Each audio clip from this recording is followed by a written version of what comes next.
10, 9, 8, 7, 6, 5, 4, 3, 2, 1.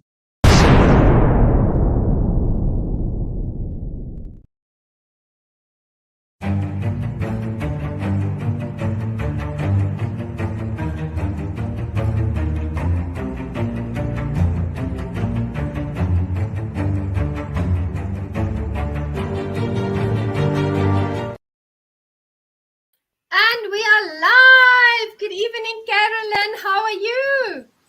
I'm good, thank you. How are you? I'm doing so well, thank you. Thank you for joining us here at the Meticulous Moments podcast, where we facilitate community upliftment through leadership development. I'm so blessed to have you here. And for those of you who are not acquainted with Caroline yet, let me read her bio to you. Caroline Brown is a very independent, driven creator. She has taken what life has given her and let that turn into a drive to reach her passion and her goals. Carol is very active in the community she has grown online and putting her personal skills to help charities and businesses to run at an optimal level. She's been part of organizations that have brought out her talents for production and organizational skills behind the scenes tasks to many online interviews and shows to help them run smoothly. Her ability to get tasks done in a timely manner is how she shines above the rest. She has no fear of doing the work to get jobs done, asking the hard questions and suggesting changes to meet any deadlines. Now, let me tell you from my side to you, Caroline, I want to say thank you because when I first started using StreamYard, I was a few minutes away from an interview and I called her up and I said, Caroline, how does StreamYard work? Can you give me some pointers? And by golly, she was busy, but she dropped everything. She hopped on a call with me and she showed me the ropes. So, from me to you personally, Caroline, thank you so much and welcome. You're welcome. That is my passion. I am a production coordinator. I do the behind the scenes with Just Fab with Tamara. Tamara L. Hunter. She is my go-to. She's helped me a lot in my ropes of coming to where I am. I had a few other coaches that have helped me on the road of getting me back into my passion because I did drop my passion for quite a while. Because I lived in a world of my own story, and until I released my story, I was that angry person, negative person, until I found myself and was allowed to release a story. Everything changed for me. I got back into my painting, back into using the creative side of me, and senior ambassador for an issue. We're a buddies network, and that's where the organization comes in, where we support those that have gone through cancer or any life trauma or health events. And what does that mean? So, yes, I see Tamara online. Anybody who's experienced, trauma or any life events, we ask them to come to our community because that's what our community is about. Our community is experiencing, healing through connection. And that's what life is about, is healing through connection. Healing through, the love that we share with our community. Our line is humor, hope, heart, hugs, and a whole lot of love, because that's what our community does. And we've had many different programs in there. And one of the programs that's really hit off is healing through art. And so that's what I do. And I also have a partner that helps me on that night when we do healing through art, which is Christopher Kaysen. He's my right-hand man. And when we get together, we create these sketches or paintings, and we have our community come together, and we give them hope that, we can show them the passion that we're here for you. That's what we are. So when I was going through COVID, I was like, what am I going to do? Can't leave my house. You're not allowed to go outside. So I started being creative, and I started creating my little critters. I love those. So cute. These these are little crochet guys that I make, but that's what brings me joy, and having some fun. And healing through art, again, is what helped me create my book.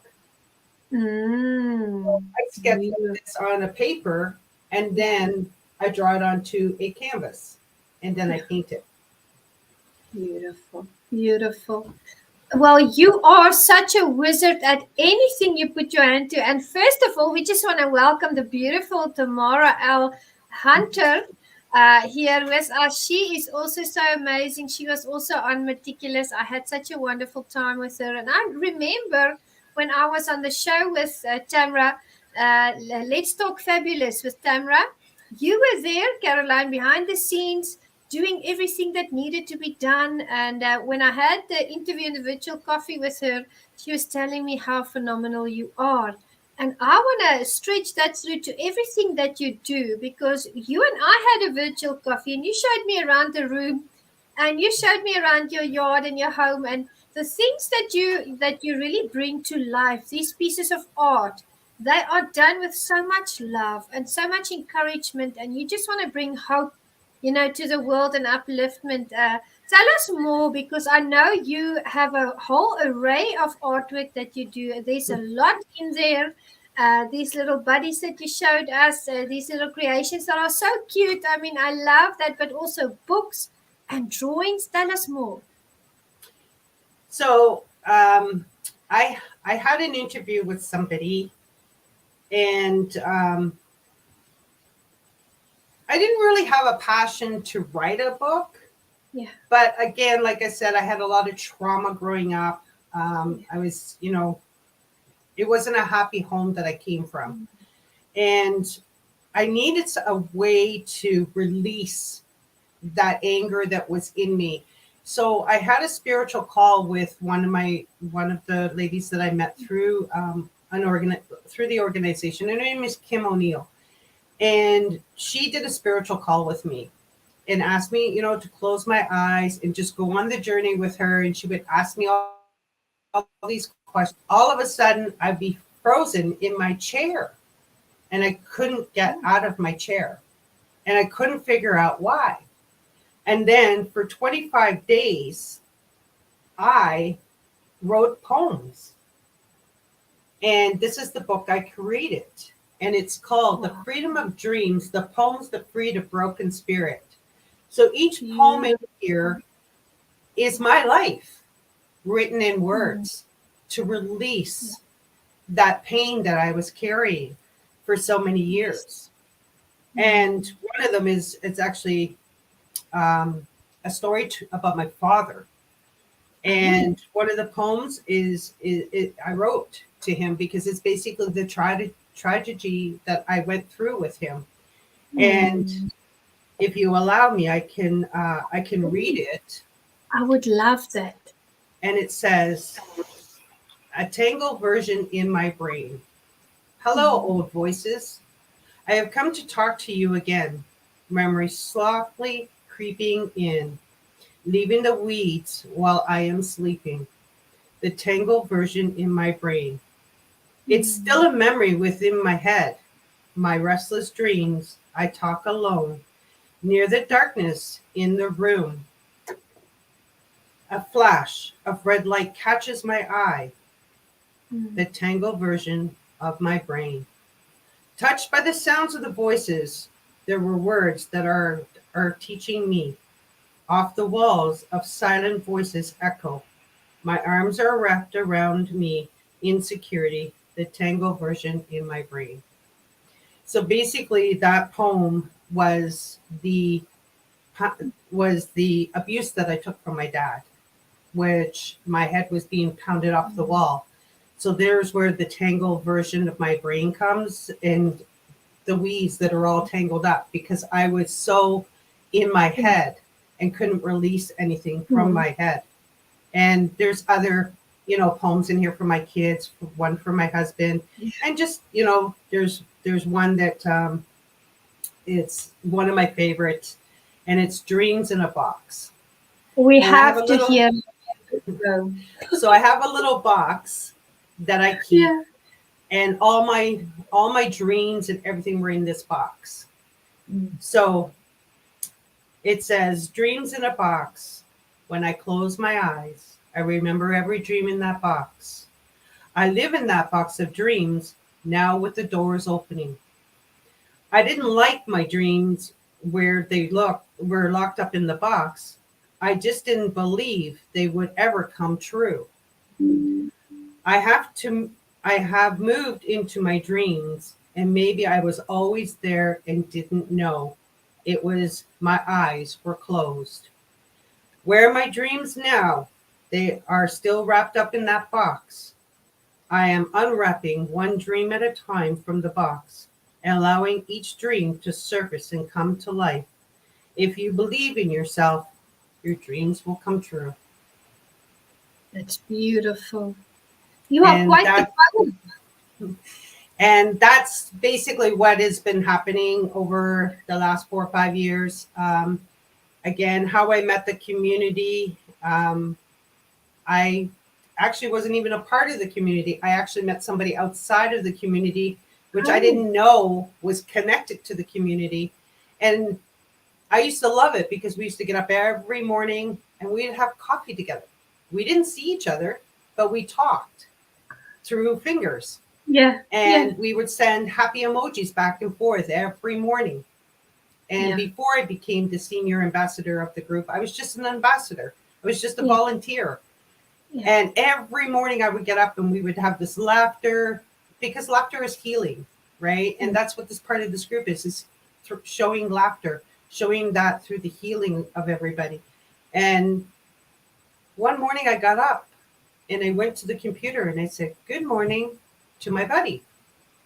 yeah. There was no response. So Oh, I wondered, where did my buddy go? yeah. And then that's how I met Tamara, was she was doing a live and I found out that my buddy passed away. Oh no. So, there is that I'm always very kind and very helpful, and I jumped in there to help. And she Mm. must have told me when we were chatting that I would be the next to help out the organization and keep it going. And I've been doing it now for 4 years, almost 5 years with Tamara, and I thoroughly enjoy it. It is a passion of mine to send out the Yeah. kindness and the help.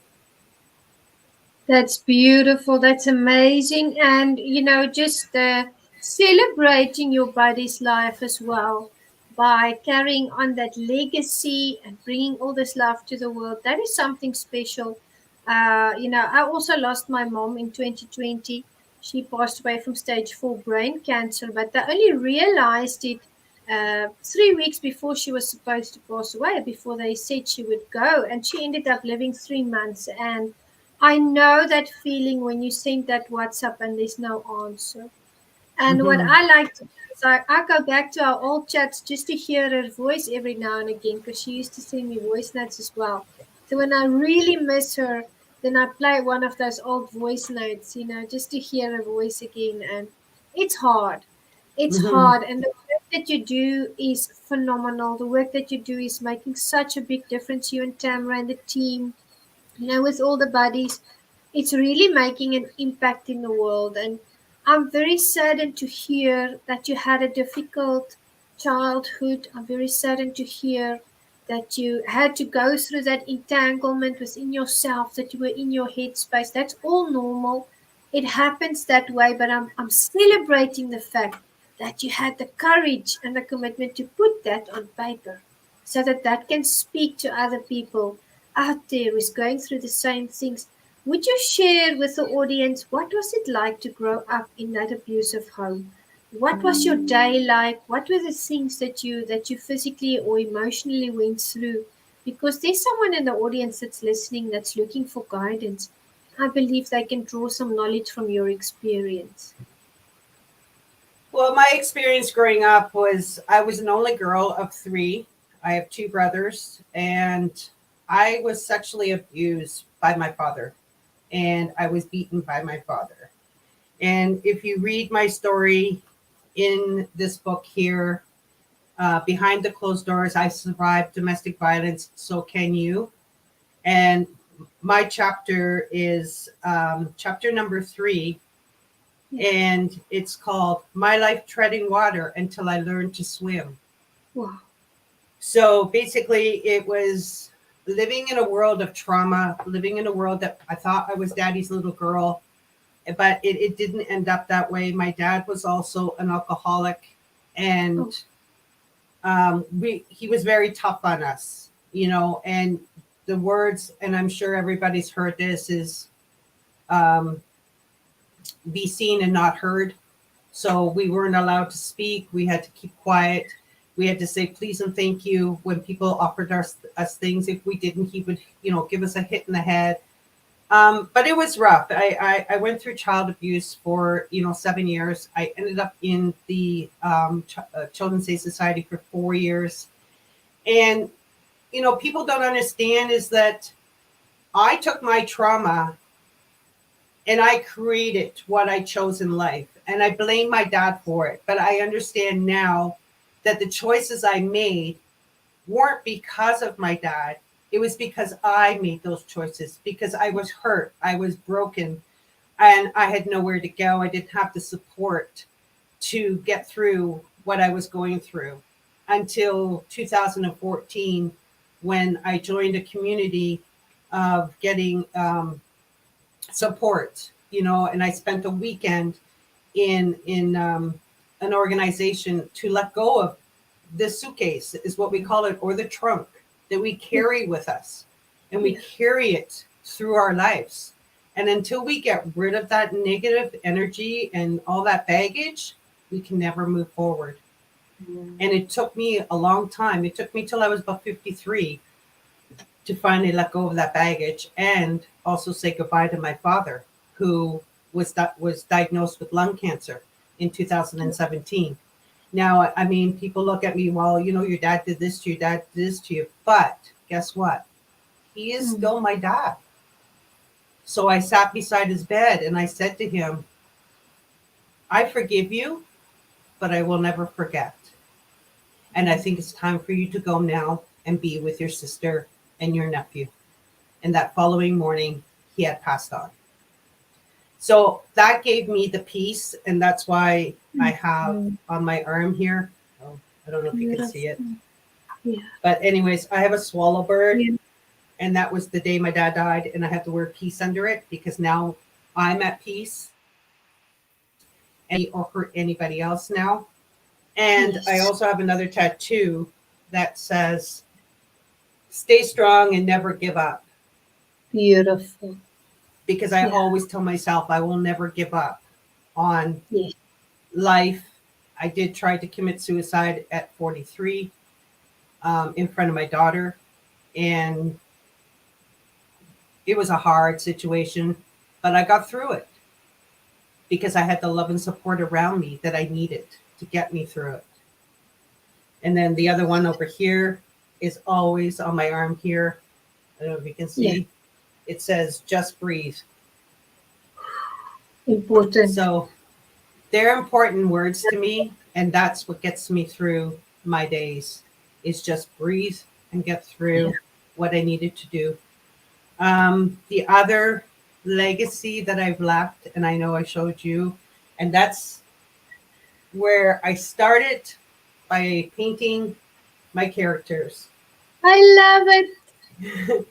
So I started painting these and sharing them in the community with our buddies, and I created all the paintings before I even decided to even put it into a book. I never had no intentions of putting it into a book. But then I have my two little grandchildren that are 3 and 6, and they're like, Nanny, I like your paintings. Can I have them? Aww. And I said, I can't give them to you right now because Nanny's thinking of doing something with them. And that's when I created my children's book. Because I love children and I want children to learn to express themselves and to feel comfortable within themselves, I left this legacy for my grandkids. And it's called Harriet the Turtle in the Woods. And basically what it's about is a turtle going on an adventure. And we want to teach children about change. So, our hair changes, it gets long, it's short, we lose a tooth, we get taller, things change in our life and change in our bodies. Yeah. And so that's when I created this book. And I have now left a legacy for my 7 grandchildren. And they get to say, look what my nanny did. Yeah. And on the back of it, it says, I love painting as it brings out the inner child and my creative mind. Writing is painting my imagination. So it's asking the kids to look into themselves and use their imagination and create anything, whatever comes to their mind. So I have a painting over there that has my grandkids' handprints on it. And my daughter was here on the weekend, and she turned around and told me that the kids got their report cards. And the teacher said that they are the first 2 children that go to the art table because Nanny does art with them here. So that is one of their passions now. So I've now passed that down to my grandkids to continue to use their imagination and continue to create and use their creative side. Beautiful. I love that. I absolutely love that. Fish Anthony would have laughed at me now because I always say, I love it, I love it, I love it. But when you were speaking, I saw a comment from Tamara here, and she wrote, Juanita Kapp, we do miss those who have gained their wings. To have your mother's voice to revisit, priceless. And, I'm thinking that as I'm revisiting the voice notes when I really miss her, and I'm going to try not to get emotional here, you have that tattoo that you revisit, that you see every day, that you can read once again, peace, that you can read once again, never give up, that you can, think over the way that he went and you were at peace and he went in peace. That is priceless, really. Thank you, Tamara, for that beautiful comment. We appreciate you. And I want to ask you, you had such a turbulent childhood, all the abuse that you went through. We also grew up, you are seen, you are not heard. And I'm raising my children in a different manner. I always have, because I believe we have voices for a reason. And my children know that they are at liberty to speak, of course, in a respectful manner, always towards grown-ups. And they always need to know their place. But there's a voice. We have a voice for a reason. And I think, our generation, we were so silenced that we really had to crop everything up. And that really resulted in a lot of things as we were growing up. Was there someone that you could confide in during your childhood years that was there for you, that knew that what you were going through and that really gave a helping hand? Was there anyone that did that for you, that just reached out to you and tried to assist? No. That's very hard. I lived on my own for that. I've raised myself since I was 14. Was I a troubled teenager? Yes. As I was in the Children's Aid Society, I became a troubled child. And I took all that anger and hate because I thought that nobody loved me. And I was put from home to home to home carrying, this bag and never had a stable home life.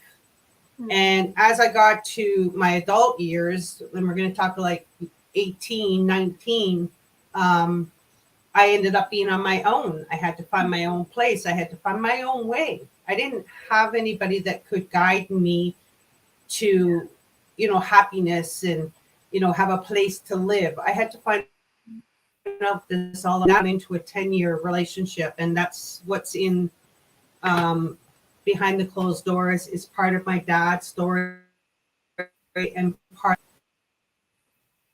for 10 years. And the generation, for me, the cycle just kept going over and over and over. And every time I got into a relationship, that cycle was there. And the name calling, and, you know, things thrown at me, and just being disrespected for me as a human. And it took me 10.5 years to finally leave that relationship. But did I leave it before and go back? Yes. Because you always get that message from them. Oh, I won't do it again. I'll be nice. I'll love you. And that's what I want people to understand. Like, once you're out, stay out. Move forward. Don't go back, because even though they give you that message, oh, I'm going to love you, I'm going to care for you, I'm going to do this for you, it's never true. It's never true. That's a fact. And that's why I moved on. And I'm in a happy relationship now. I've been with my man for 20 years, and we'll be celebrating this year 12 years anniversary of being married. Wow. That's amazing. That's amazing. Yes, I've seen a few things in the years. Being an ordained pastor, I've done countless hours of counseling, and the chances that an abuser, without going for help, will just stop all of a sudden and be another person, that is next to zero. I'm not saying if they go for, help and rehab and psychiatric help that they don't come right. That's not what I'm saying, but I'm saying if they just say, oh no, I'll be better tomorrow. Unfortunately, it's not as easy as that. But there is always hope. There's always hope, but we have to be very careful when we are in abusive relationships, because it tends to escalate. It starts with one thing, it starts with name calling, and then it turns into something completely different. So I've seen that before. I agree with you. And I wanted to ask you, you mentioned that you were in your 40s when you wanted to commit suicide. And I've actually been doing a whole series about suicide prevention on different lives. And I want to ask you, in that moment, when you were contemplating doing that, what went through your mind? What were the kind of thoughts that were in your mind? Why did you want to do it at that exact same time? What drove you to that? What drove me to that was, again, I didn't feel loved. Kept asking myself, why am I still here? What's the purpose of me being here? Because I was going nowhere, because I had so much anger. Excuse me. I had so much anger in me. I had hate for the world. Even though I had a beautiful young little daughter, I didn't feel I belonged here. I needed to leave the earth. Yeah. We are very glad that you are here with us, because there's so much for you to do here on earth, and you are doing so much good out there. You are just a ray of sunshine every single time, and that's what I love about Caroline. Every single time, and Tabra as well. You are the same, because every single time I speak with you, I have a virtual coffee with you, I even message you, it's always this vibrant and bubbly and warm welcome, and you just feel at home, and that's a special kind of energy to carry. So I love conversing with the two of you beautiful ladies. And I want to ask, you were in school, you had other family members, I presume, around you. Was there anyone that ever presented themselves as a leader, in a sense, to you? Or did you have a school leader, or did you have friends that kind of helped you to really understand leadership, or did that only happen later in life? That happened like when I was in my late 40s, when I went to a leadership program. I took their whole program. It was, an expensive bill, but it was worth it. And I actually became a leader in one of their programs. And I used I had a group of people that I would coach and lead them in our program there. And they actually asked me to come back, but I haven't made the decision yet to go back and be a leader there again. But again, that was letting go of all the trauma first. Yeah, that's the truth. That's the truth. When we want to really move into new levels, we have to let go of the old. I'll never forget, I was standing in a church service one year, and we were talking about taking the church forward, filling it up. I just taken over, and I saw this huge air balloon, and I described it, in color as I was seeing it. And the Lord showed me that the air balloon wasn't able to reach its potential, to reach its height, because there were all these bags of sand that were still hanging on the basket, and we started to discuss what could those things be.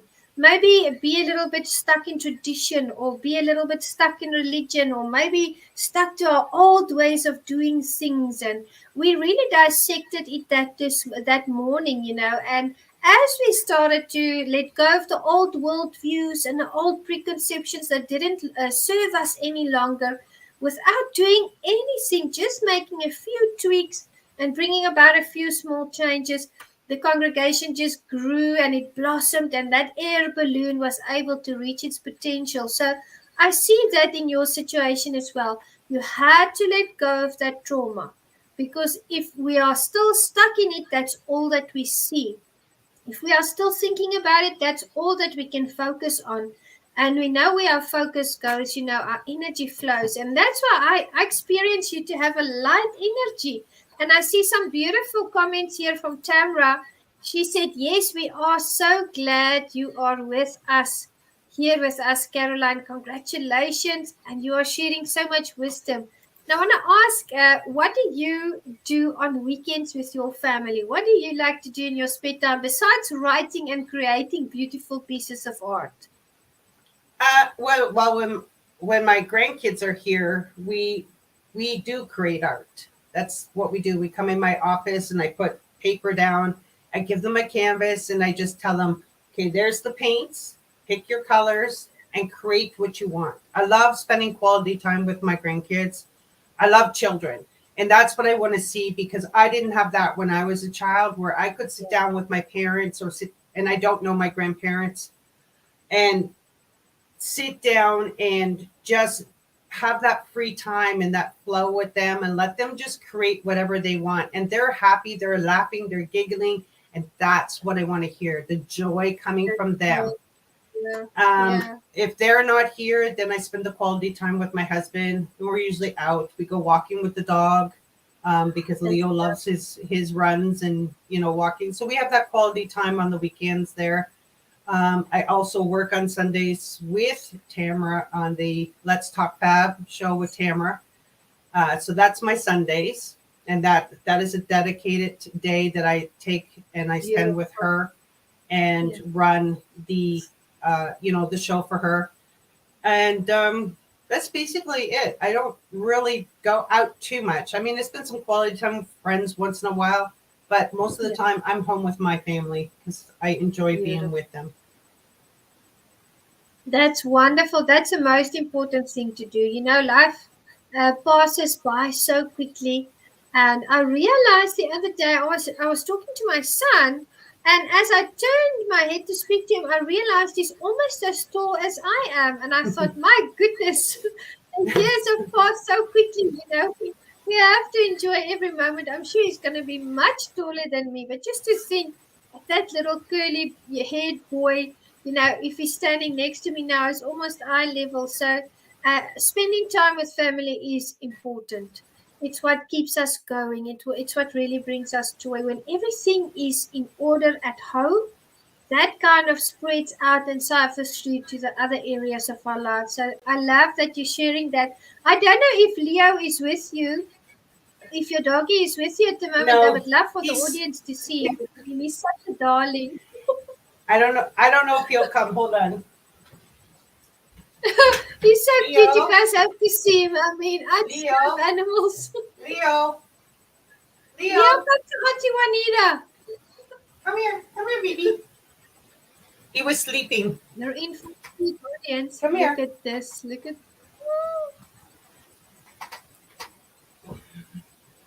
He's sleeping. So cute. How old is he now? He'll be 2 in October. Oh, he's still a puppy, Mom. He's still a baby. Look at that. Yes, and we can see whose baby he is because he just knows on his face he's spoiled. Yeah, he's I mommy's love boy, aren't you? See? Oh, it's so beautiful to see. I love, love, love that. I want to ask you, Caroline, if you had to think back of a memory in your life and it was something that really excited you or that really made you happy, what would that memory be? What was that one day or that one moment that you had that you just felt this is what life is about?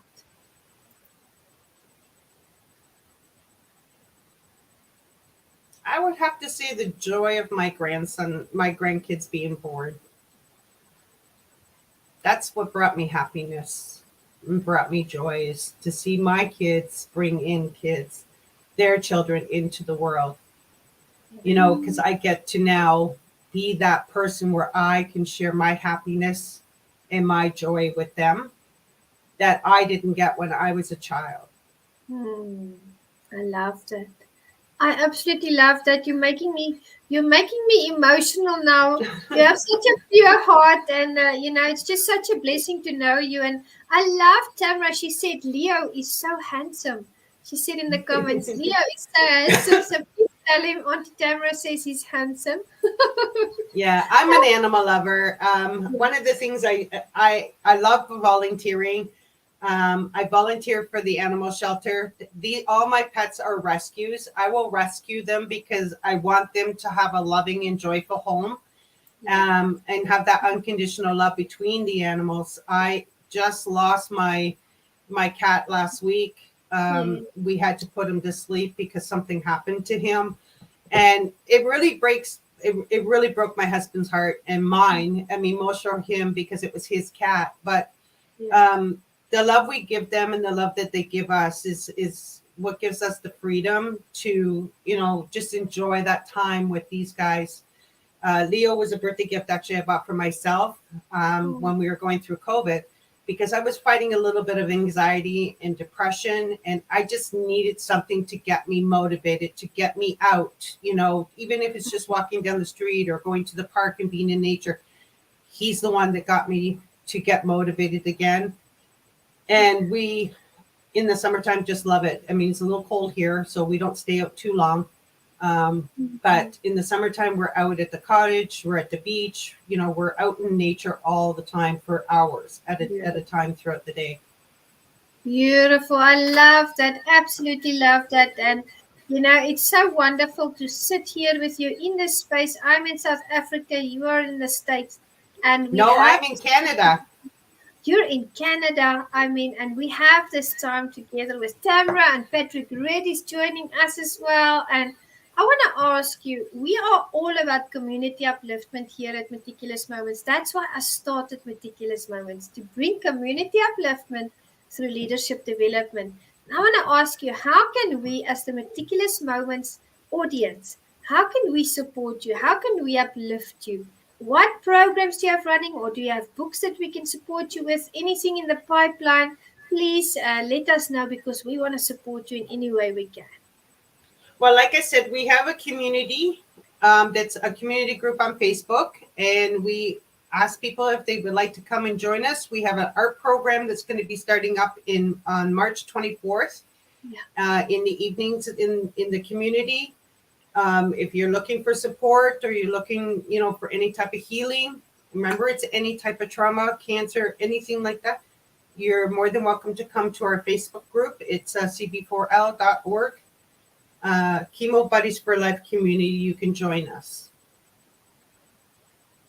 And I do have my children's book that is on Amazon. As a kid, will get an original copy from me.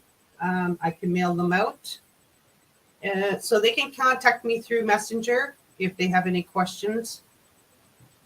Wonderful, wonderful. You can also, if you want to drop your Amazon link in the comments, that would be great. Then they can go straight to, the children's books or any other books that you have there.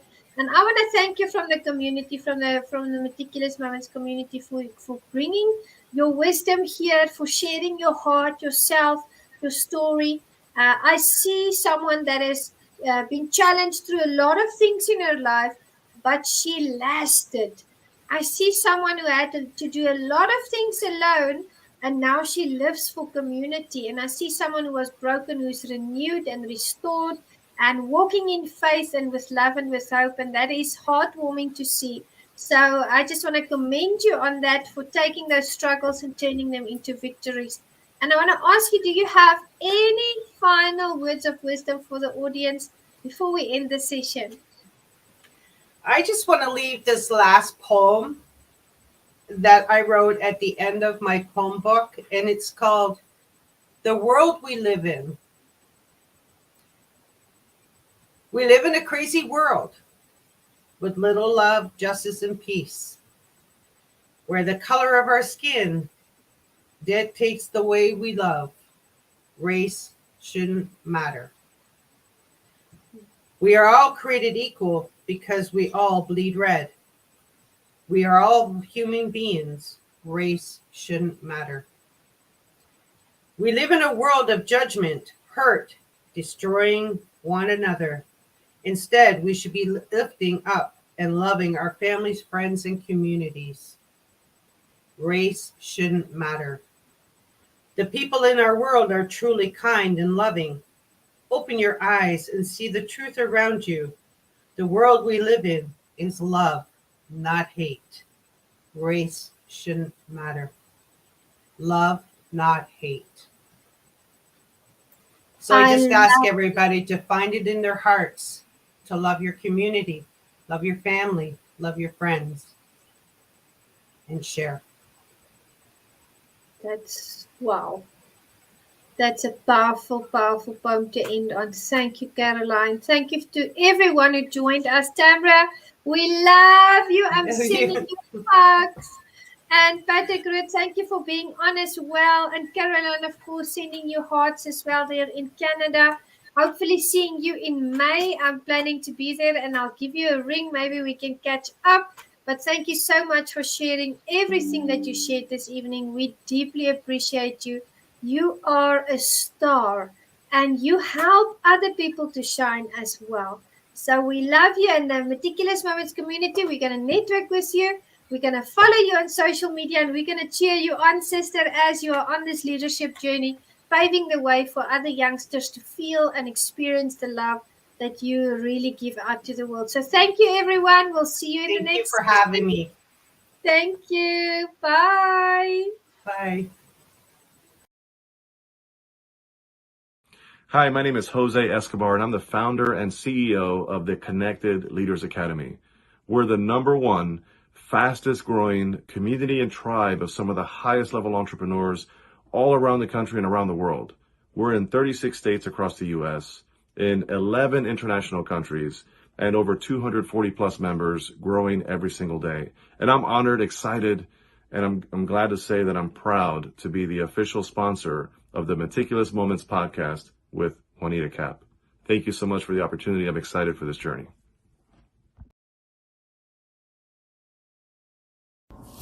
Hey everybody, my name is Patrick Rude. I'm the owner of Rude Financial Services, a proud sponsor of the Meticulous Moments podcast, hosted and directed by the beautiful, strong, and intelligent Juanita Kapp. I cannot tell you enough about what this woman has done with this podcast and the effect that she has had on me and all of the other sponsors and people that listen. Don't miss it.